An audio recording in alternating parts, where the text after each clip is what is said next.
नमस्कार दोस्तों, स्वागत है फिर से नए वीडियो में। तो चलिए स्टार्ट करते हैं। प्रश्न संख्या एक में है ताम्र एवं टीन के मिश्र धातु को क्या कहा जाता है?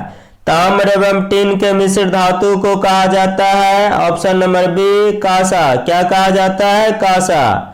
तो अगला प्रश्न में देखेंगे, प्रश्न संख्या 2 में है कौन सा वो धातु कमरे के ताप पर द्रव्य होता है? कौन सा वो धातु कमरे के ताप पर द्रव्य होता है? तो इसका सही उत्तर है ऑप्शन नंबर बी ब्रोमीन। कौन सा रहता है? ब्रोमीन। अब अगला प्रश्न में देखेंगे, प्रश्न संख्या 3, सीसा और टिन के मिश्र धातु को क्या कहते हैं? सीसा और टिन के मिश्र धातु को क्या कहा जाता है? तो इसका सही उत्तर है ऑप्शन नंबर सी सोल्डर। अब अगला प्रश्न में देखेंगे, प्रश्न संख्या 4 में है कार्बन का कौन सा अपरूप अधिक कठोर होता है? कार्बन का कौन सा अपरूप अधिक कठोर होता है?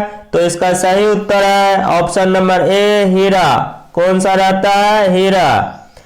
क्वेश्चन नंबर 5 में देखेंगे, क्वेश्चन नंबर 5 में है सूक्ष्म सेल में किस तरह की ऊर्जा विद्युत होती है? सूक्ष्म सेल में किस तरह की ऊर्जा विद्युत होती है?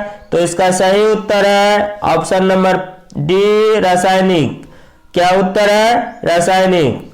अब अगला प्रश्न में देखेंगे, प्रश्न संख्या 6 में है भारतीय अंतरिक्ष अनुसंधान संगठन की स्थापना कब हुई थी? भारतीय अंतरिक्ष अनुसंधान संगठन की स्थापना कब हुई थी? तो इसका सही उत्तर है ऑप्शन नंबर बी 1969। कब हुई थी? 1969। अब अगला प्रश्न में देखेंगे, प्रश्न संख्या 7 में है भारतीय अंतरिक्ष अनुसंधान संस्थान यानी कि इसरो कहाँ स्थित है? तो इसका सही उत्तर है ऑप्शन नंबर सी बेंगलोर। अंतरिक्ष अनुसंधान संस्थान कहाँ स्थित है? बेंगलोर में। अब अगला प्रश्न में देखेंगे, प्रश्न संख्या 8 इसमें दिया हुआ है धातु के बर्तन में खाना बनाया जाता है क्योंकि यह उष्मा का होता है। तो यह उष्मा का क्या होता है? तो इसका सही उत्तर है ऑप्शन नंबर सी सुचालक। क्या होता है? सुचालक। अब अगला प्रश्न में देखेंगे, प्रश्न संख्या 9 इसमें दिया है मानव मूत्र का पीएच मान कितना होता है? मानव मूत्र का पीएच मान होता है। तो इसका सही उत्तर है ऑप्शन नंबर बी 6। कितना होता है? 6। क्वेश्चन नंबर 10 में देखेंगे, क्वेश्चन नंबर 10 में दिया हुआ है अम्ल वर्षा वनस्पति को नष्ट कर देती है क्योंकि उसमें होती है। अम्ल वर्षा वनस्पति को नष्ट कर देती है क्योंकि उसमें होती है। तो इसका सही उत्तर है ऑप्शन नंबर सी सल्फ्यूरिक अम्ल। क्या रहता है? सल्फ्यूरिक अम्ल। अब अगला प्रश्न में देखेंगे, प्रश्न संख्या 11 में है वायुमंडल में कौन सी गैस पराबैंगनी किरणों का अवशोषण करती है? तो इसका सही उत्तर है ऑप्शन नंबर सी ओजोन। कौन सा? ओजोन।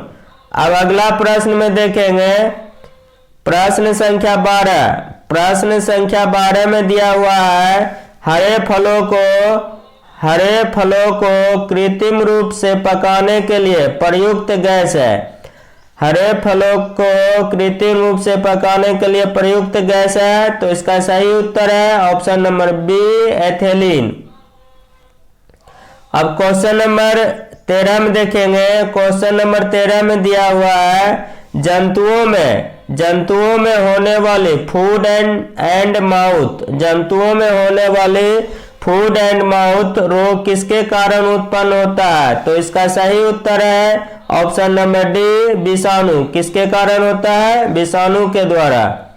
अब अगला प्रश्न में देखेंगे, प्रश्न संख्या 14 में है मादा पशुओं में पैदा होते समय कौन सा हार्मोन अधिक सक्रिय होता है? मादा पशुओं में बच्चे पैदा होते समय कौन सा हार्मोन अधिक सक्रिय होता है? तो इसका सही उत्तर है ऑप्शन नंबर बी, ऑक्सीटोसिन। कौन सा है? ऑक्सीटोसिन। अब क्वेश्चन नंबर 15 में देखेंगे लाल क्रांति। लाल क्रांति किससे संबंधित है? तो लाल क्रांति संबंधित है मांस उत्पादन से। किससे है?